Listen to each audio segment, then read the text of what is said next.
Donc aujourd'hui, on va construire ensemble un diagramme qui n'est pas encore sur ma chaîne YouTube, et le but c'est chaque année d'en mettre de nouveaux. C'est le diagramme de Pourbet du cuivre. Donc on va voir qu'il y a certains aspects dans les calculs qui demandent un peu plus d'attention, puisqu'on ne va pas pouvoir appliquer, pour ceux qui comprennent ce que je vais dire maintenant, systématiquement la méthode de continuité des potentiels. Il y a un moment où il y aura un endroit où il n'y a pas de continuité entre deux potentiels, et donc pour calculer leurs données à l'origine, il faudra qu'on applique une méthode un peu différente. Donc concentration des ions en solution, alors ce sera essentiellement au départ des ions cuivre 2+, qui sont sous forme Cu2+, et on va dire que on prend 10-2 mol par litre. Alors évidemment, comme d'habitude, diagramme potentiel pH ou de Pourbet du cuivre, il faut se poser la question, quelles sont les espèces redox, c'est-à-dire en termes d'oxydoréduction, que l'on peut rencontrer dans l'eau pour le cuivre. Donc en fait, c'est essentiellement 3 degrés d'oxydation, et ça ne doit pas être une surprise pour vous, puisque ceci découle directement de la connaissance de la structure électronique du cuivre. Vous vous souvenez? C'est un 4S1 3D10, donc ça c'est le cuivre 0, et effectivement on le trouve dans l'eau, vous avez déjà vu du cuivre, mais ça bien sûr ça ne change pas de forme en fonction du pH, comme systématiquement dans les diagrammes de Pourbet, donc c'est la première chose. Ensuite, cette structure électronique particulière 4S1 3D10 fait que le cuivre plus 1, c'est un degré d'oxydation que l'on peut trouver dans la nature. Vous vous souvenez, c'était une des exceptions en termes de degré d'oxydation pour les métaux de transition. Donc effectivement, cuivre plus 1, ça peut exister. Et bien évidemment, le cuivre plus 2, bon, ça ne veut pas dire qu'il n'existe pas de cuivre plus 3, plus 4, mais ce sont des degrés d'oxydation si on veut les atteindre, là il faut déjà attaquer avec des oxydants très forts, et ça ne concerne plus les milieux dans l'eau, les milieux aqueux habituels. Ça va? Donc ça, c'est pas trop une surprise. Du cuivre métal, du cuivre plus 1, du cuivre plus 2. Et on fixe une concentration 10-2 mol par litre pour le cuivre. Donc l'étape maintenant suivante, une fois que ça c'est établi, il faut regarder dans la littérature thermodynamique. Est-ce que le cuivre plus 1, ça existe sous forme cuivre plus comme ça dans l'eau, ou est-ce que ça change de forme très rapidement? Ça veut dire, est-ce qu'il existerait un hydroxyde de cuivre plus 1, et pareil pour cuivre plus 2. Alors là, vous regardez dans la littérature, et on vous dit, oui, il existe, par exemple pour le cuivre plus 2, donc pour celui-là, il existe un CuOH 2 fois, qui est donc en équilibre avec Cu2+, plus 2 OH-, et le Ks de ce couple, sauf erreur de ma part, c'est 10-20. Voilà. Donc ça c'est une première donnée. Et pour le cuivre plus 1, il existe aussi un hydroxyde, mais souvent on l'exprime en fait sous forme d'oxyde de cuivre Cu2O, ça existe aussi, donc pour celui-là. Il existe un Cu2O qu'on va faire réagir avec l'eau pour donner 2 cuivre plus 1.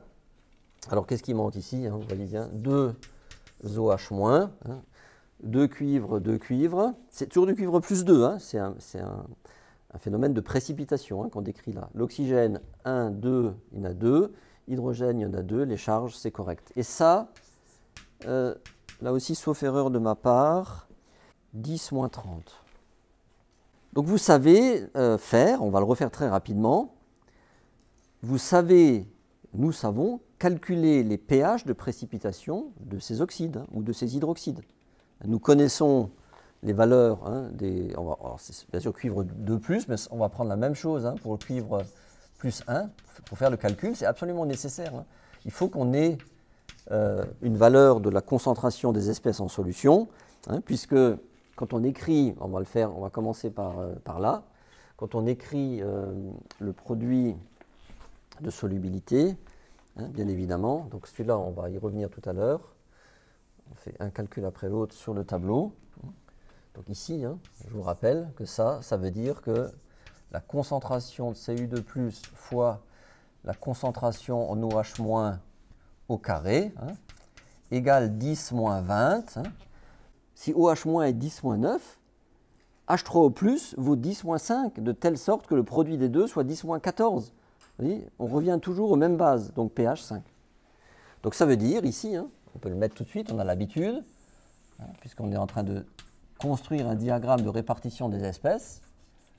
À partir de pH 5, eh bien l'espèce prédominante, ça sera CuOH 2 fois. Et avant, ça sera Cu2+. Au cuivre plus 1, je réécris encore une fois l'équilibre. Cette fois-ci, je suis concentré, donc 2 Cu+, plus 2 OH-. Donc le Ks, qui vaut cette fois-ci 10 moins 30. Hein. Je vous rappelle, hein, 10 moins 30, c'est une petite valeur. PKS de 30, ça veut dire que ça, c'est très insoluble. Hein.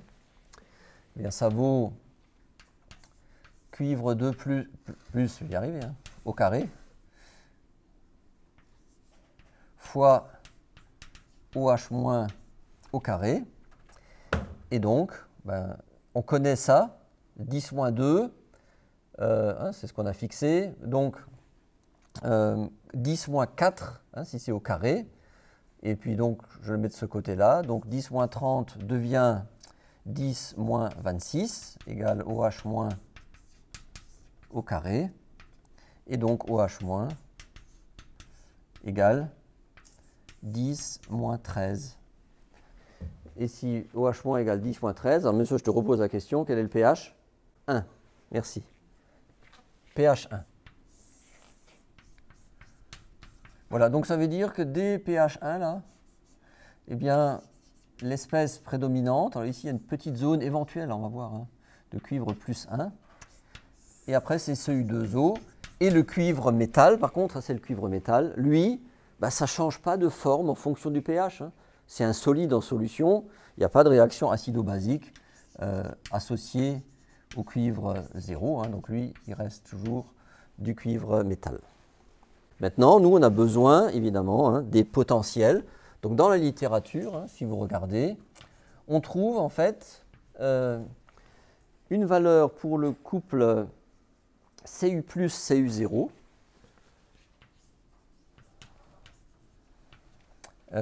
Et on le trouve à combien? 0,52. Et on trouve une valeur pour le couple Cu2+, Cu+, à 0,16.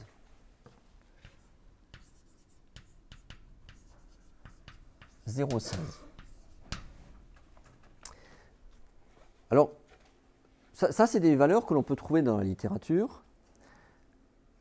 On va très vite indiquer, bien sûr, une autre valeur entre les deux. Mais quand vous voyez ça, hein, si vous lisez ça, qu'est-ce que ça vous inspire? Eh bien, ça veut dire que en pH égale 0, hein, en tout cas tout au début, ben, le cuivre plus 1, il n'est pas stable thermodynamiquement, puisque vous voyez bien qu'il est l'oxydant de ce couple et le réducteur de ce couple. Hein. Donc, évidemment, le cuivre plus 1 hein, se dismute en cuivre 0 et en cuivre plus 2. Et ça, c'est quelque chose que vous devez parfaitement maîtriser hein, à la fin de la première année à l'université. Et effectivement, hein, on les note, hein, parce qu'on va avoir besoin de ces valeurs, hein, mais évidemment, le couple qui est stable et dont on connaît le potentiel, hein, c'est le couple cuivre 2+, cuivre 0, qui lui vaut 0,34. Et je ne vais pas le faire maintenant, mais dans la vidéo, hein, je mettrai maintenant là, un encadré qui vous explique hein, en 4 lignes de calcul comment on retrouve le 0,34. Et si vous avez l'habitude de jongler avec les chiffres, vous voyez bien que c'est la moyenne hein, de 0,52 et de 0,16. C'est exactement la moitié. Vous voyez ça? C'est au milieu. Et donc, effectivement, cuivre plus 1 n'existe pas au début, là, puisqu'il se dismute en cuivre 2 plus et cuivre 0. Puisqu'il est là, il est l'oxydant, il réagit sur lui-même pour donner cuivre 2 plus et cuivre 0. Donc, en réalité, le couple stable tout au début de notre diagramme potentiel pH, c'est le couple cuivre 2 plus, cuivre 0. Donc dans ce diagramme, au départ, on ne va pas considérer le cuivre au degré d'oxydation plus 1, puisqu'on a vu que thermodynamiquement, il se dismute. Je vous rappelle qu'on a vu ce cas pour le chlore et pour le brome. C'est deux exemples que je vous ai donnés. Et on voyait la dismutation apparaître à un moment, parce que les courbes se croisent. Et pour ceux que ça intéresse, allez voir aussi le diagramme potentiel pH de l'azote. Il y a une double dismutation, je l'ai déjà signalé normalement pour vous. Voilà, donc on va s'intéresser dans un premier temps au couple cuivre 2 plus, cuivre 0. Et donc pH inférieur à 5. Et le seul couple, bien sûr, qui est là présent, c'est le couple cuivre 2, cuivre 0. Et donc, c'est quoi? C'est assez facile. Cuivre 2 plus 2 électrons donne cuivre 0. Et le potentiel, c'est le 0,34 que je vous ai donné tout à l'heure, plus 0,059 divisé par 2, parce qu'il y a 2 électrons, logarithme de quoi? Côté oxydant, qu'est-ce qu'on a? Concentration en Cu2+, divisé par l'activité du cuivre métal. On réécrit tout à chaque fois. Je pense que c'est utile. Donc ici, l'activité du cuivre métal, c'est un solide, c'est égal à 1. Et la concentration, attention, de cuivre 2+, il faut prendre celle qui est donnée dans le diagramme. Pour ce diagramme, c'est 10-2 mol par litre. On est OK? Voilà, donc on remplace. E égale 0,34 plus 0,059 divisé par 2. Alors, on va, puisqu'on n'est pas à l'école maternelle non plus, ici ça vaut 1, donc si ça vaut 1, comme c'est un rapport, ça s'enlève. Ici c'est 10-2, log base 10 de 10-2, c'est moins 2. Donc ici c'est fois moins 2. Donc vous voyez que ça s'en va. Et donc que le potentiel, c'est égal à 0,34 moins 0,059. Donc 0,281. Donc 0,28 volts. 0,1, 0,2, 0,3. Donc on est par là à peu près. Voilà. Et je sais, probablement, on va voir. Bon, là, près de 5, je commence à mettre des pointillés, mais ici, c'est sûr, cuivre métal, et au-dessus, cuivre 2 plus. Voilà. Donc maintenant, on peut regarder éventuellement si ça a du sens d'écrire directement le couple Cu2 plus, Cu0, après pH 5. Donc cette fois-ci, eh bien, c'est cuivre CuOH 2 fois, plus 2 électrons, donne cuivre métal. Eh bien, on voit que ici, il y a 2 oxygènes qu'il faut introduire. Et donc ici, il va manquer combien là? Donc il y a 4 protons, là il y en a déjà 2. Donc ici, 2 H+. Donc le potentiel ici, alors c'est un potentiel standard que je ne connais pas, je vais l'appeler E01 plus 0,059 divisé par 2, puisqu'il y a 2 électrons, logarithme. Alors, vous voyez là, regardez bien, c'est là qu'on va aller un petit peu bien dans les détails. Ici, c'est un solide, c'est un hydroxyde, on va mettre une petite flèche en dessous comme ça. Donc son activité, on va la prendre 1. Le cuivre 2 plus, activité 1. Et qu'est-ce qui reste? Là, il reste simplement log de H+ au carré. Vous voyez? Puisque les deux autres valent 1. Le 2 qui est là se simplifie avec le 2 qui est là. Et donc, on a une expression du type E01 moins 0,059 pH. Et donc ça correspond, donc moins 0,059, donc c'est quelque chose qui descend. Mais le problème, c'est que pour le moment, on ne sait pas, en fait, quelle est l'ordonnée à l'origine. Vous êtes d'accord? Oui. Et la question, c'est est-ce que ici, ça va venir directement là? Je ne suis pas sûr de ça. Oui. Et d'ailleurs, on peut le faire comme ça dans un premier temps. On dit, allez, je fais l'hypothèse que cette droite-là, qui descend comme ça, elle serait connectée ici. Oui. Mais on va vérifier tout ça tout à l'heure, en tenant compte des autres potentiels. Qu'est-ce qui se passe si je considère eh bien, ce couple-là, c'est-à-dire que je vais considérer que, oui, quand le cuivre plus 1 il est tout seul, effectivement, ça se dismute.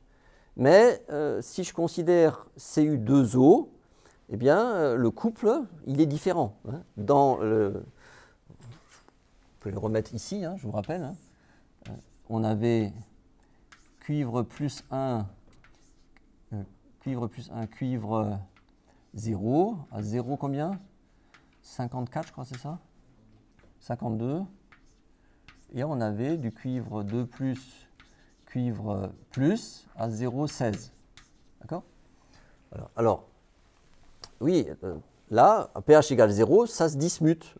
Mais quand le cuivre plus 1 change de forme, il faut que je fasse attention, je ne suis pas sûr que ce soit les mêmes potentiels. Vous voyez, je ne sais pas. Et donc, comme on me signale l'existence de Cu2O, eh bien, je vais écrire un demi-équilibre de cuivre 2+, à pH inférieur à 5, et non pas Cu+, mais Cu2O, pour voir, parce que cet oxyde de cuivre plus 1, il existe réellement. Et s'il existe, c'est qu'il doit apparaître dans mon diagramme de Pourbet. Et on y va, on fait tout tranquillement. Et je considère qu'on est supérieur à 1, puisqu'on n'est plus avec Cu+, comme ça. On est avec Cu2O. Donc, c'est quoi le couple? C'est Cu2+, plus un électron, puisqu'on veut, alors on va en mettre 2 si vous voulez, pour que ce soit plus simple, et ça donne Cu2O, parce que l'oxyde, il s'écrit Cu2O, il faut que je fasse bien mes 2, donc je mets 2 cuivres, donc c'est des cuivres 2+, qui se transforment en 2 cuivres plus 1. Alors vous remarquez que cette fois-ci, les protons, là, ils sont du côté du réducteur, donc ça c'est inhabituel. Alors, on écrit le potentiel de Nernst de cette réaction. C'est un E02 que je ne connais pas, plus 0,059 divisé par 2, log 2. Alors, qu'est-ce que j'ai dans cette affaire? Côté oxydant, j'ai mon cuivre 2+, dont il faut tenir compte, au carré.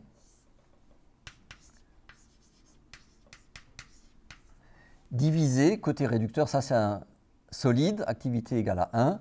Et ici, je dis que c'est H+ au carré. On fait toujours la même chose. J'invente rien, j'écris des équations de Nernst, des équilibres redox, équations de Nernst associées, et puis j'essaie de voir où ça me mène.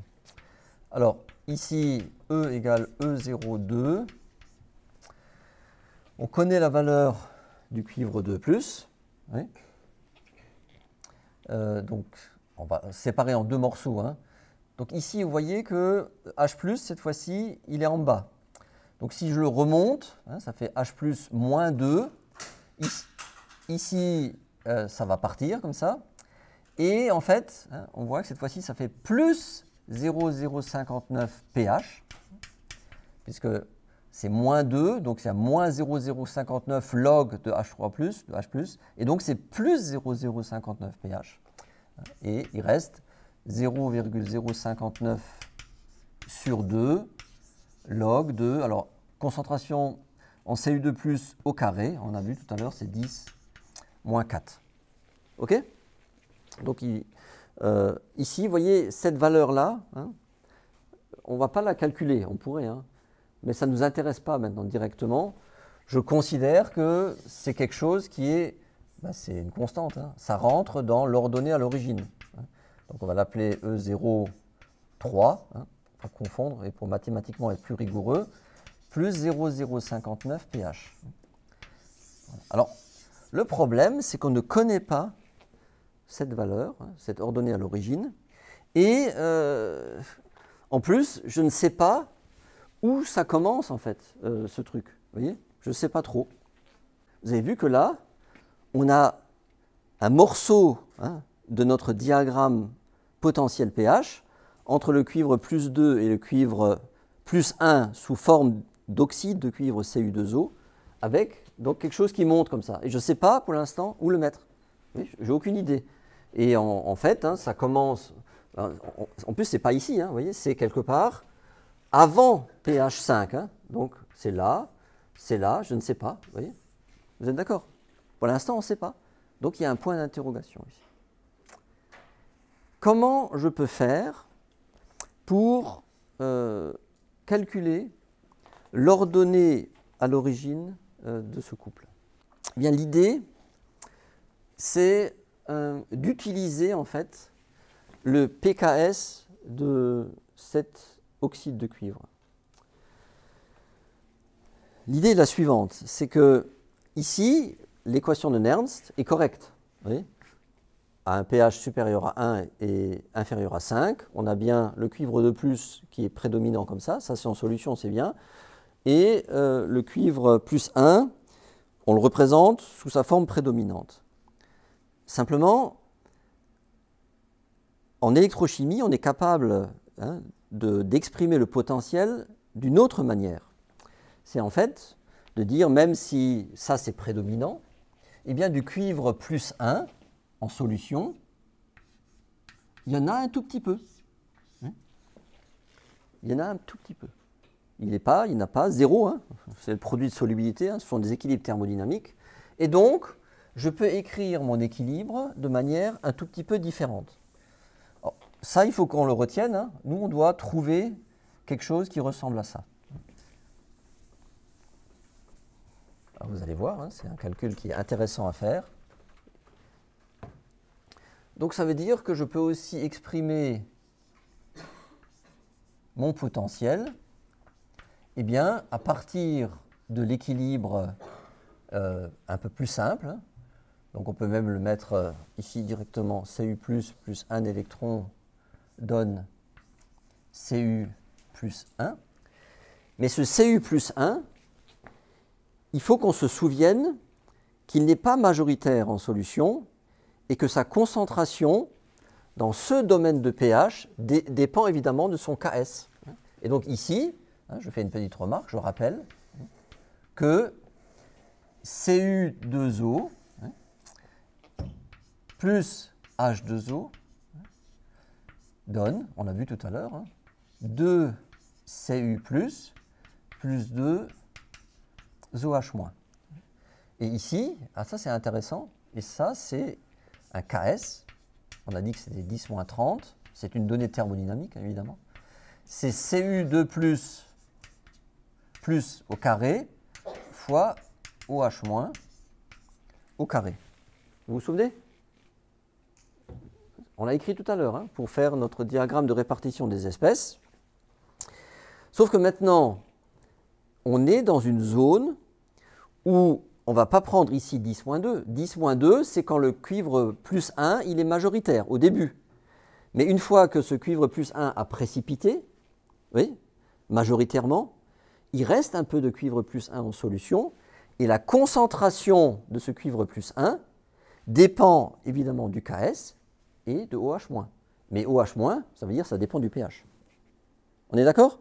Donc ça c'est bien, parce que ça va nous permettre, hein, de calculer, hein, l'expression, hein, de Nernst de cet équilibre, mais en exprimant le cuivre, la concentration de cuivre de plus à partir de cette expression.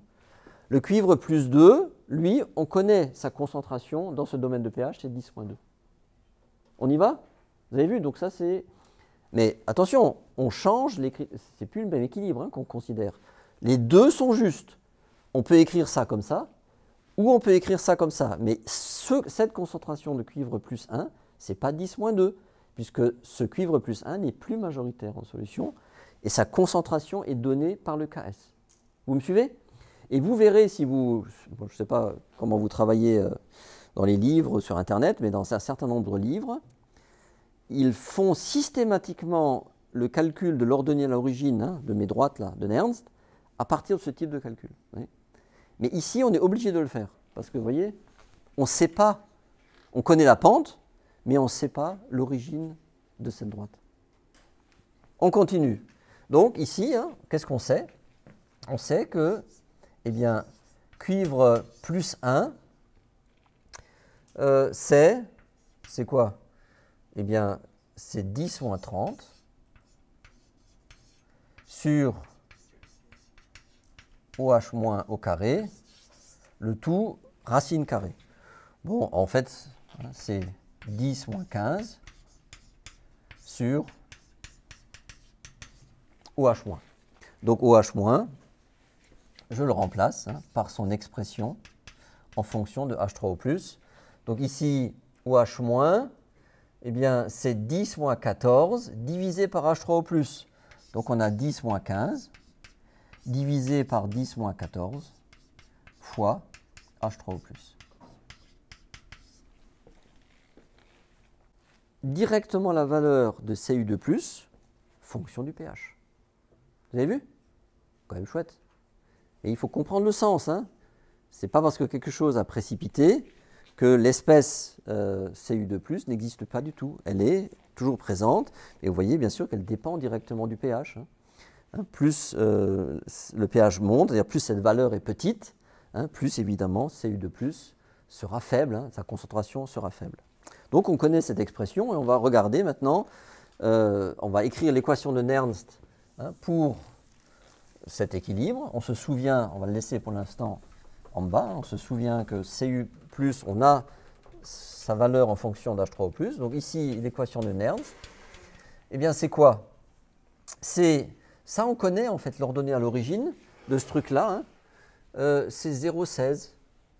La valeur de potentiel standard de ce couple, 0,16, elle est donnée, plus 0,059.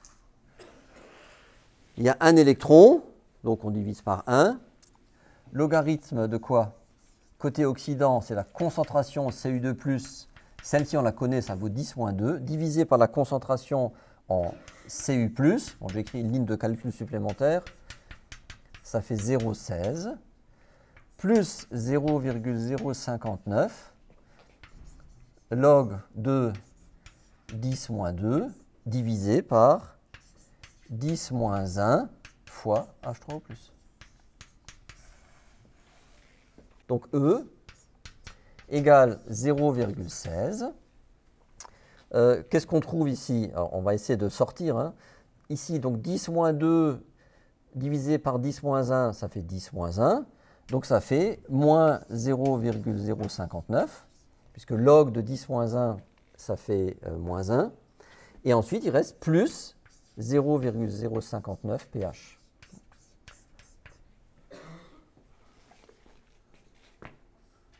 C'est ça que je cherchais, c'est leur donner l'origine, parce que quand on avait écrit tout à l'heure l'expression ici, on trouvait un E03, je l'avais appelé comme ça, plus 0,059 pH. Vous vous souvenez? Mais relatif, bien sûr, à cet équilibre que je viens d'écrire là. Et simplement, on dit, Nernst, on peut exprimer le potentiel réel de cette solution, soit en écrivant le potentiel sur cet équilibre, soit sur celui-là. Okay? Les deux sont équivalentes. Et donc, là, c'est pareil. Donc, je sais que E03, c'est 0,16 moins 0,059. Ça fait combien? 0,16 moins 0,059. 380, presque 0,4, c'est ça? Donc, on est à peu près par là. Et donc, on voit, regardez bien. Waouh!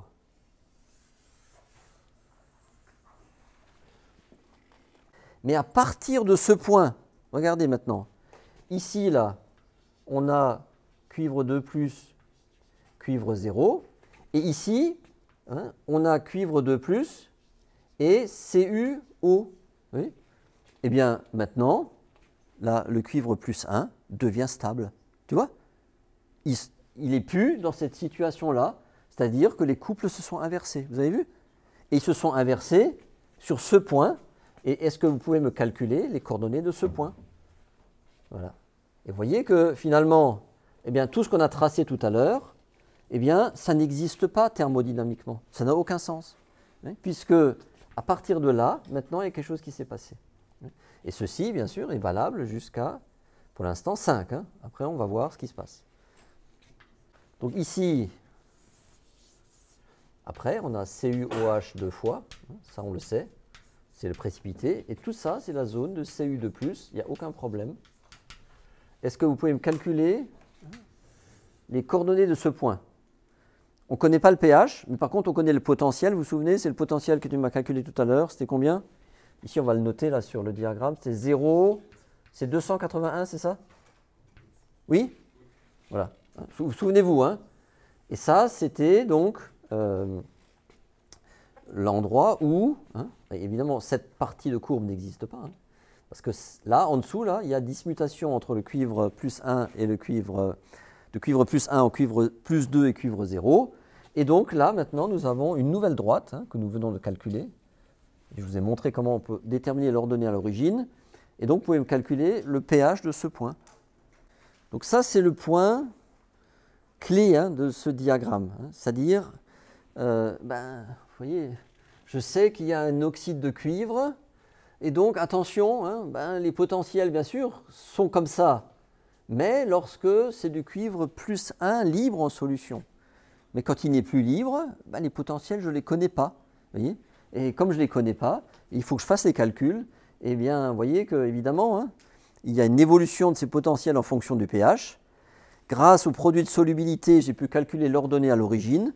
Et donc, je trace hein, cette droite très originale qui s'arrête là de toute façon. Hein, parce que ici, on est à pH 5. On va refaire maintenant les calculs, hein, on va voir ce qui se passe ici. Et ici, hein, à partir de là, eh bien sûr, en dessous, j'aurai toujours du cuivre métal. Hein, mais à partir de là, eh bien, c'est du cuivre 2+. Hein, et en dessous, là, on a vu à l'instant, hein, c'est CuO. Ça, là, c'est ce qui délimite le cuivre 2+, et CuO, hein, je vous rappelle. Hein, on l'avait écrit là, cuivre 2+, plus un électron donne CuO. Hein. Donc CuO, il est là. Maintenant, on va voir comment se développe cette zone de stabilité de Cu2O, hein, donc l'oxyde de cuivre +1. On est OK? Bien. Alors là, on peut maintenant retrouver hein, nos vieilles habitudes de continuité des potentiels. Moi, ce qui m'intéresse, vous voyez, ici, on a du cuivre 0, là, on a du cuivre +1. Donc là, il doit y avoir un moment une frontière. Vous êtes d'accord? Bon, je ne sais pas comment elle est, oui, on est d'accord, hein, mais il doit y avoir une frontière forcément ici. Donc, maintenant, je vais écrire hein, pour le pH supérieur à 3,05, l'équilibre entre Cu2O et Cu métal. Et ensuite, à partir de pH 5, je vais écrire l'équilibre entre CuOH 2 fois et Cu2O. Et là, on peut hein, refaire le calcul de la même manière que j'ai montré à l'instant, mais nous, on va utiliser le principe de continuité. Ça veut dire que les droites qu'on va trouver à partir de là, on va dire on connaît ce point. D'ailleurs, ce point-là, on ne connaît pas son potentiel, il faudrait me le donner, s'il vous plaît. Ça, c'est pH 5. Donc là-dedans, là, vous remplacez par pH 5 et vous me dites quel est le potentiel de ce point. Donc on va le noter ici. Hein. Les coordonnées, dans ce point, on le connaît maintenant. Hein. On va les renoter ici pour que ce soit clair. Mais de toute façon, je reconstruirai le diagramme complètement avec un logiciel de dessin vectoriel. Donc ici, on a dit que c'était 3,05 et 0,281. Ça, c'est les coordonnées de ce point. Okay, et ce point, donc c'est pH 5. Et quel potentiel vous trouvez pour pH 5 hein, vous remplacez simplement ici pH par 5 dans cette expression. Hein, c'est une droite. Donc 0,396. Ouais. Voilà, donc c'est ça, 0,3, oui, c'est juste. Ok, donc ça c'est important hein, garde bien ces coordonnées, puisque ces coordonnées vont être ces endroits, ces points, qui vont appartenir aussi aux droites que l'on va déterminer ici. Et vous allez voir que ces deux droites ont la même pente, mais pour ça, il faut, bien sûr, comme d'habitude, réécrire maintenant les équilibres, le demi-équilibre redox, entre, on va commencer par la partie en bas, Cu2O, cuivre plus 1 vers du cuivre métal, on y va, pour pH supérieur à 3,5. Et ici, il n'y a pas de zone d'arrêt, parce que vous voyez, au-dessus de 3, là, on est à peu près ici, ben, il n'y a pas photo. Cuivre plus 1, c'est Cu2O, cuivre métal, c'est CuO. Et puis, il n'y a pas d'autres zones à considérer. Donc, on y va. Pour pH supérieur à 3 à peu près, donc là, on y va. E0, alors on est à 4, que je ne connais pas, plus 0,059 divisé par 2, puisqu'il y a 2 électrons, log de, alors vous voyez ici, c'est un solide, activité 1, vous voyez. Ici, c'est un solide, activité 1, donc vous voyez, ni l'oxydant ni le réducteur apparaissent. Qu'est-ce qui me reste? Log de H plus au carré. Et donc, E égale E04 moins 0,059 pH. Comme d'habitude, le 2 se simplifie là, et quand on exprime les choses en pH, eh bien, ça devient moins 0,059 pH. Donc, à partir de là, eh bien, vous avez une pente négative, comme on a l'habitude de les voir, et on sait que ce point-là, fait partie de cette droite. Et quand vous introduisez donc les coordonnées de ce point dans cette droite, vous allez trouver bien sûr l'ordonnée à l'origine. Et donc on aura totalement déterminé la droite, comme d'habitude. Ça c'est comme ça qu'on fait. Donc ici vous dites, ce point, là, dont je connais les coordonnées, donc 0,281 égale E04 que je cherche, moins 0,059. Et vous introduisez le pH exact qu'elle a calculé tout à l'heure, 3,05. C'était juste, 3,05. Il faut qu'on soit rigoureux maintenant, fois 3,05. Donc vous voyez que ce E04, c'est 0,281 plus, on peut passer de l'autre côté, 0,059 fois 3,05, et ça fait, ici donc, eh bien c'est CuOH deux fois, qui je rappelle est un précipité. Le potentiel, c'est un potentiel standard numéro 5 que je ne connais pas, oui, je ne le connais pas celui-là comme d'habitude, plus 0,059 sur 2, log de, on y va direct. Ici c'est un solide, l'oxydant, le réducteur est un solide, là c'est de l'eau, c'est le solvant. Tout ça, nous on considère ces activités de 1. Et donc qu'est-ce qui me reste ici? Côté oxydant, on voit apparaître encore une fois un H+ au carré. Vous voyez que c'est E05 moins 0,059 pH. Et on refait le même calcul que tout à l'heure, il a presque fini. Maintenant, nous savons que c'est une droite qui est parallèle à l'autre, comme ça. C'est la même pente. On peut les écrire dessus, moins 0,059 pH, ici, là aussi, moins 0,059 pH. On va quand même calculer l'ordonnée à l'origine, ça ne fait pas de mal. Donc vous dites, ce point que j'ai déterminé avant, pH 5, potentiel 0,396, est le premier point de ma droite que je viens de déterminer à l'instant. Donc vous écrivez 0,396 égale ce que je cherche, E05 moins 0,059 fois 5. Et donc, qu'est-ce qu'on trouve comme ordonnée à l'origine? Donc si vous faites ce calcul correctement, on trouve ici 0,69.